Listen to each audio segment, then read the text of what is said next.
my name is Shalama Nasikh Shalama Ibn Abner bin Yisrael, and I was brought up as a Hebrew Israelite within the New York, Brooklyn community, and I've been active in that community for a while. But at this moment now, I'm a teacher at the Hebrew Israelite Temple in Bronx, but I'm also a member of the Moore Science Temple. Okay. You see? And would that be considered a dual belief system, or do they complement each other? For me, it complements. For you, it does. Yes, for me, it complements each other. Okay. Yeah.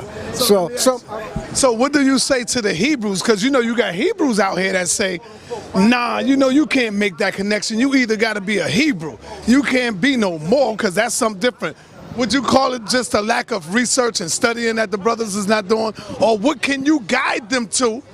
Guide them to the information, and maybe they can go and look it up with, you know. I have tried to guide some to it, but it's a matter of where they are within themselves, whether they want to accept it.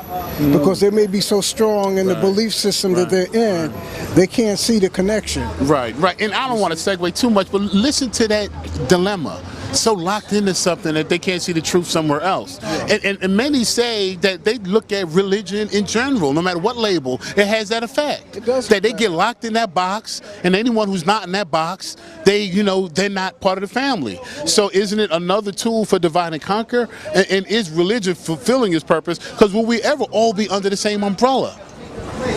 We'll never probably be under the same umbrella, but the core of any religion is the spirituality. The principles, yes. Yeah, in the moral system of right and wrong.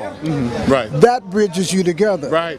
You see, now, like you say, there's a universal moral code that all individuals, all civilizations should have. Right. And if they don't have that, you shouldn't be around that particular thing. You know, like Very they say, true.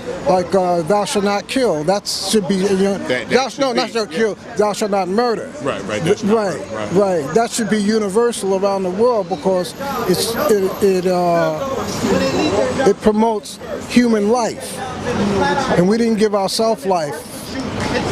You see, so but in terms of there's so many connections between, if you study the history between the Moors and the Israelites, you find out also, like you say, the Moor, and they refer to Hannibal.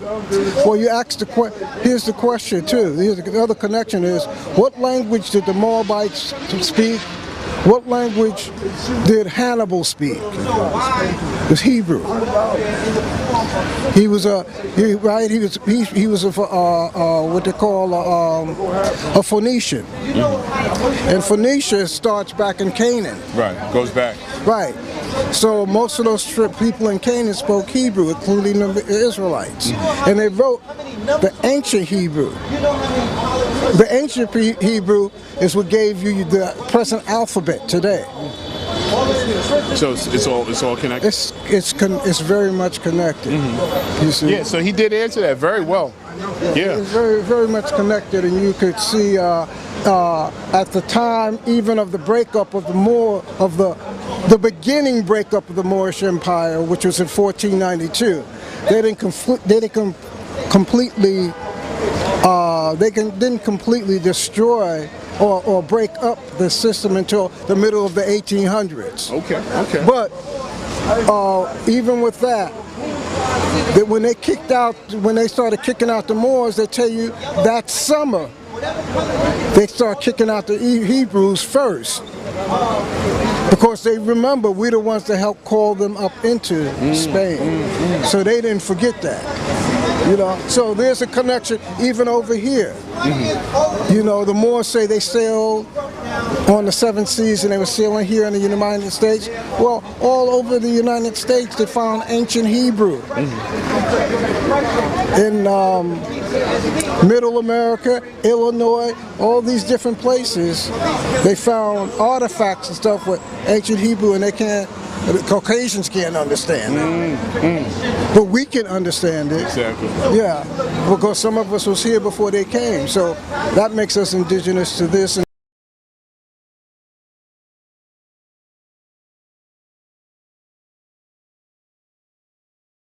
As Seminole. But most of these tribes that became known as the Seminole, they were not 100% original. Most of them was the mixture of the people that was already here. They was a mixture of the runaways and the natives. They was the grays. And the blue were them who were pure-blooded foreigners. Because all the foreigners were what you call Caucasian. You had a lot of Moors that come over here with the Caucasian. Matter of fact, it was the Moors who brought the Caucasian over here.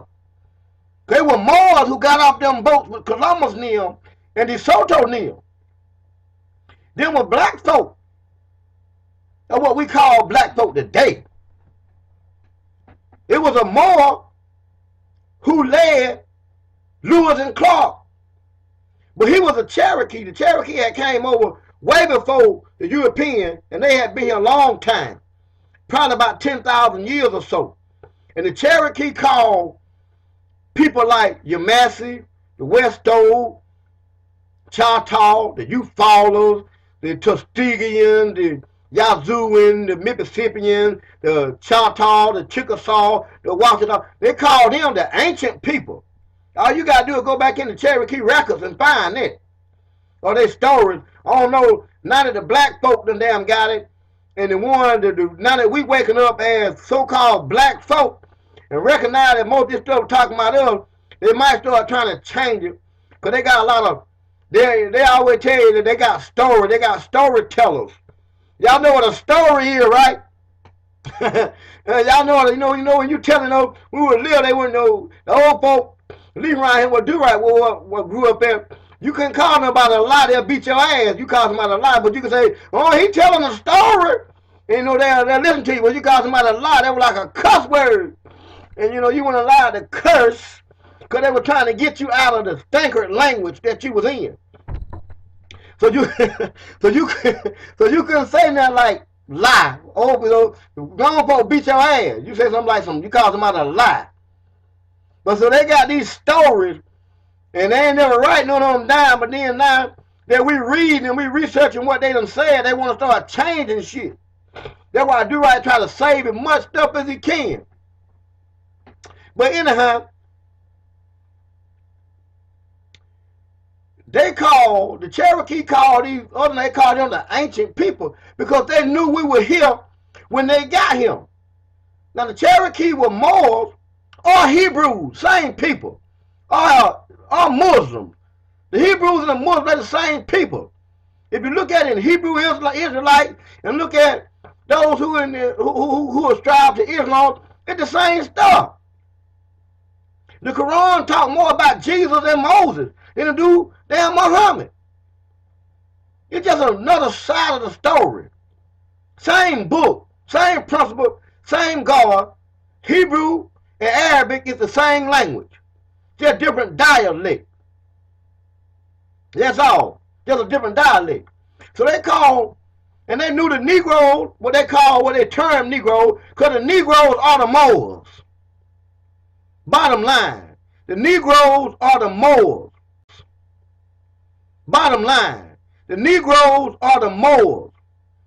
Because they started that concept over there on that continent. Because Africa ain't no continent. Africa's a damn peninsula. China is a peninsula. India is a peninsula. Russia is a peninsula. England is a peninsula. A peninsula is surrounded on three sides by water. A continent is completely surrounded by water. Now you get you a map, but see, don't all that land connect by land? and they ain't completely surrounded by water. Not even in Africa. They went into Africa and dug out what they called the Suez Canal. Suez Canal. That's the same thing like the Panama Canal. They dug that out. Now they got on the map like it always been there, but it ain't. Just like all your lakes. All your lakes are man-made where they built dams and back to the water and flooded our people off their land. And that's why the old folk used to say, there's still waters. They run deep. So, you had a lot of the tribes, like the Yamasee that was in the southern part, they took and went down into Florida because Florida became like a safe town, safe haven, especially for the women and the children. And then you had a lot of the graves, the men who were cowards, who were punctified it. We had a word that we called Seminole, which was Sonoka, which meant coward. They were talking about the men who wouldn't stay and fight. Because we had a lot of women, they don't like to talk about that. We had a lot of sisters that stayed and fought these demons. They fought them. And they would trick them in. A lot of times, we would send the women out 3 or 4 at a time. And the women would bring back a whole bunch of men, soldiers, like they're going to do the booty with them. And they bring them into the village, and they think all the men gone. They'll tell them all the men gone. And then we get them in the village, and we chop their damn heads off. And that's what we used to do to them now. You know, ain't most of y'all sisters out there now ain't got that type of nerve to do that stuff for your people. But we had some brave sisters back then, and they were real ride and die chicks. But they'll get on a horseback and ride and start some shit. And our women were better horse riders than we were. And then they would check them and make the army. They would dress up like the men, put on the men garb, and then the sister would ride the horse and go out there and find a track and get started, and then run them back into the villages or run them back into an ambush, run them back in the woods somewhere. See, because the European are the foreigners. Because don't get European and white mixed up. When we say European, you're really saying foreigner. Because the European wasn't the only one that came. Just people out of Europe wasn't the only one that came. So for us, the European became a name as foreigner. We called him pale face. Not as far as skin, but even the darker one of them didn't look like we look. They were a little more paler, they were a little more darker than we were. So a lot of the foreigners that came, could be might as well considered like black, because they were a whole lot darker. But like if you look at Do-Right got on a black hat and a black shirt. But Do-Right really looked more red, like mahogany.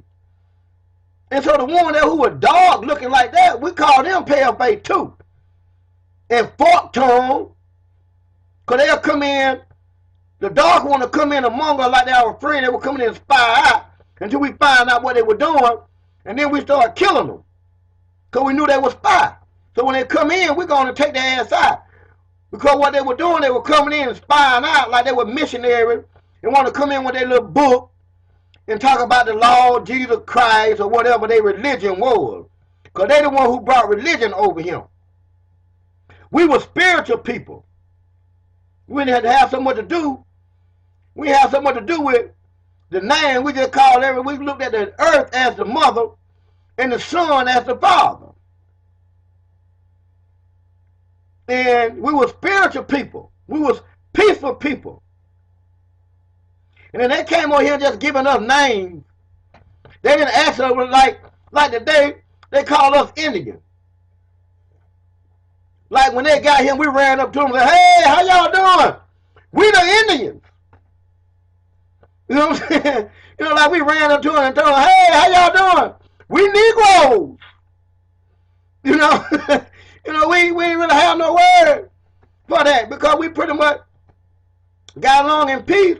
And when the European came, a lot of our warriors was over on the West Coast, because they were fighting the people from China and India that were coming in on the West Coast. Because the West Coast is really older than the East Coast. I'm telling you, let it alone. Especially as far as Indian affairs go. The West Coast is a whole lot more older. They just hide this history. Even in the Lewis and Clark journals, they talk about how the dark-skinned Indian was fighting the red Indian. And see, the red Indian today, it would be like the Mongoloid-looking tribes. And that really, the whole story, if you get into the historical content of it, or the Book of Mormon. I got that book around here somewhere. He done read it about 2 times. It's a kind of another version of the Bible in a way, but it's dealing with the folks who were here called Jerites. Before the so-called Hebrew got here, that's the story of the Cherokee coming in. See, that's the story of the Cherokee. And it's funny how the Book of the Mormon said, now, the Lamanites became the principal ancestors of the Native Americans. But then it said the Amorite were cursed black. Ammonite, something like that. They were cursed black for disobedience. So if they were the chief ancestors of the Native American and they were black, what that made the Native American? That made the Native American black, don't it? See, when you start putting them puzzles together, and when you start reading what they call religious or scarce books, when you start reading them as far as the historical content, see, we got to get out of that false spirituality shit that they done gave us and get into the historical content. So the Book of the Mormon, more man. Here, y'all know you hear it, more man. The Book of the more man. They're talking about the Cherokee. They were the people. We got along good with the Cherokee until they other brothers and sisters started coming over here. Then they started turning against us. And they started fighting with the English. And they started fighting with them other Moors that were coming in from Morocco under the George Washington.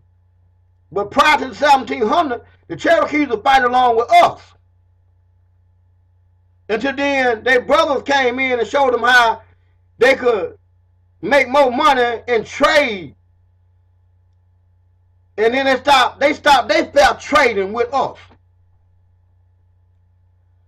But we get back to the Seminole part. So the Seminole really became another confederation of the Muscogee tribe. Muscogee tribe, or Creek Confederation. Became another confederation because we had a lot of people going down into Florida and what they were terming as the Spanish territory. But we had to whoop the Spanish ass. So we had no problem with the Spanish.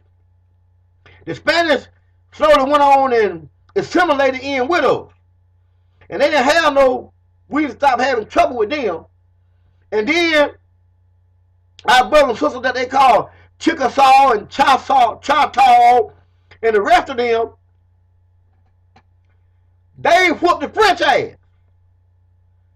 See, so when you look at wars like the French and Indian War, the Spanish and Indian War, then the Seminole Wars, the Gullah Wars, the Yamasee Wars, the Oconee Wars, y'all didn't even know nothing about the Oconee Wars, did y'all? All this is just one big war, continual warfare. We were just fighting on all sides. We were fighting the French, the English, and the English and the French at first. But the English was able to build a confederation against a foreigner that were coming, because they were fighting one by one. So we were fighting the Spanish, we were tearing their ass up. We were fighting the French, we were tearing their ass up. The English kind of gave us a little problem, and the only reason The English gave us into trouble is because their brothers, the Seminoles, helped them out. Because the Seminole, not the Seminole, they brothers, the Cherokee. The Cherokee helped them out. The Cherokee were Moors. But we didn't see ourselves as no more. We were just peaceful people. We were the Gentiles. We was gentle people. And see, we were tearing the English ass up too.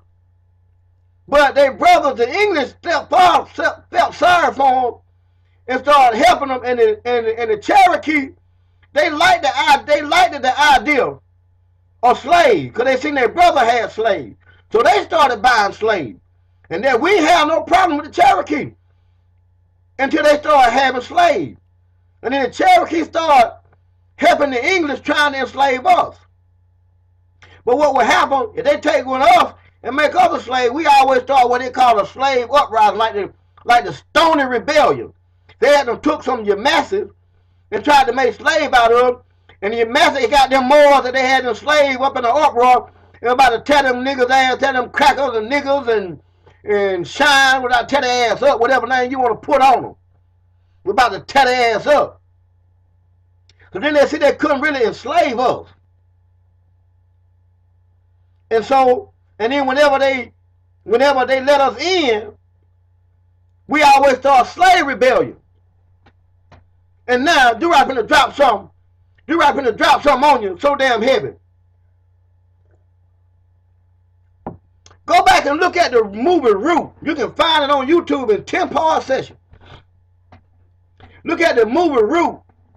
And look how when so-called Kunta Kinte was brought in, and they call him a Mandingo warrior, but they don't tell you it was a Mandy, what they call a Mandy tribe here.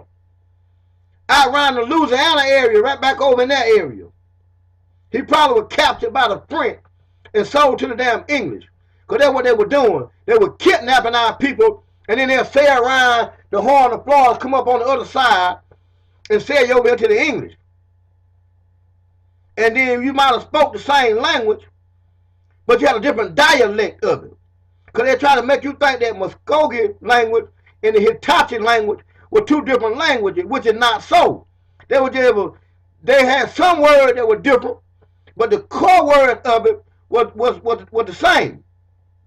And whenever we did formal stuff, like treaties among one another, we always used the Muscovian language. Just like today, over here, you got people that French American, English American, German American, but English is the intellectual language. So when you're dealing with business, you deal with the English. So they go out in the street and they talk the English. But then when they went back among their own people, they'll talk the French. In the same way the Indian people do. They come in their store, we in their store, you in their store, they talking that hing shouting, sing on that sing ling ain't gonna do shit to themselves. But they talking English to you. And that's how we was. The Oconee Indian was to say the Hitachi stop. And we were the head tribe. The Oconee Indian was the head tribe of what is known as the Hitachi dialect of people. And then you had the Muskogee tribe of people. And there was another language in there, another group of people in there. That's why they call us, they said the Muskogee was multi-ethnic. They ain't talking about ethnic as far as different European and white folk and did that another. We were multi-ethnic because we spoke different languages, but all the folk, the chief tribe, and all of these things, what we know today as Negro people, or African Americans, or colored folk, or spooks and shine and swamp monkeys, Sambos and Zambos. But it was the Negro. They even when they said, think of what Andrew Jackson said about the Seminole War. He said, this is truly a Negro war. And the Negro were tearing their ass up. And so then what they started doing, When they couldn't defeat the warriors, they started attacking their villages with one number of women and children in and slaughtering our women and children, and then going back telling them like they won a big battle. So that's how coward these folks is. That's how coward these folks is. Look how coward the police is. They got to call out the whole squad for 2 niggas with guns. See what I'm saying? That's how they were. They were cowardly people. They were Sonokers. They were cowards. That's what they were. They still cowards today. And the coward can't hide himself no more. Because the Great Spirit, the God, the Allah, and the Buddha, come on somebody, raising up men and women who ain't scared, who gonna bring that real topic, and they don't care you like it, or whether you don't like it, we're gonna give it to you, we're gonna give it to you, and we're gonna give you some more of it. But anyhow, now, so the Seminoles really became like another confederation of our people. And then they start calling all the people that was in the Florida Seminoles. Now, as things started lightening up after the different wars, then, like Do-Right Fine and his family, one of my granddaddy came, one of my great-granddaddy, I think he's my third great-granddaddy on my daddy's side. That's where I get the name Holks from. Now, I still don't know, I ain't been able to get back and find out, you know, did he come here from England? I know the Holks came here from England. I mean, the Holks came here, and they were Scottish and Irish people. That means they were like what we call today light, bright, and damn near white people. Some of them were dark-skinned. But they weren't Moors. Because the Moors try to make you think that everything that dark-skinned came out of Europe was Moors. That's just not so. It was dark-skinned folks in Europe before the Moors went over in there. The Moors just used the majority number, which was what we call the Caucasian, and breed it with so they could try to turn themselves white and rule the people. Because that's all the Moors ever been by. Most of them. It's a good, that's why I know what Ali talked about the good Moor and the dirty Moor. You got some dirty Moors out there. You see, the good Moor were the Cherokee. The dirty Moor were the Moor that came after them who wanted to enslave everybody. They brought a lot of their own brothers and sisters over here. They would go into Africa and track down other Moors and sell them. Especially those who took on the Islam as their state religion. They don't know who took on the Islam. If you were anything else, they'll enslave you and sell your ass. Because they were trying to spread Islam. And just like Christianity was spread by the sword, the modern day Christianity, the modern day Islam will also spread by the sword. All you got to do is look into Africa today. The Muslims over there killing off the Christians, burning them alive and shit. So it just is what it is. But everything that was in Europe wasn't what we call Caucasian. The Caucasian come from what is called the Caucasus Mountain. That ain't got nothing to do with the rest of damn Europe. That's just one little spot between the Caspian and the Black Sea. But the rest of those people up in there were dark-skinned people. Before the Moors went up in there, then they want to try to tell you that our life started in Africa. That's just not so.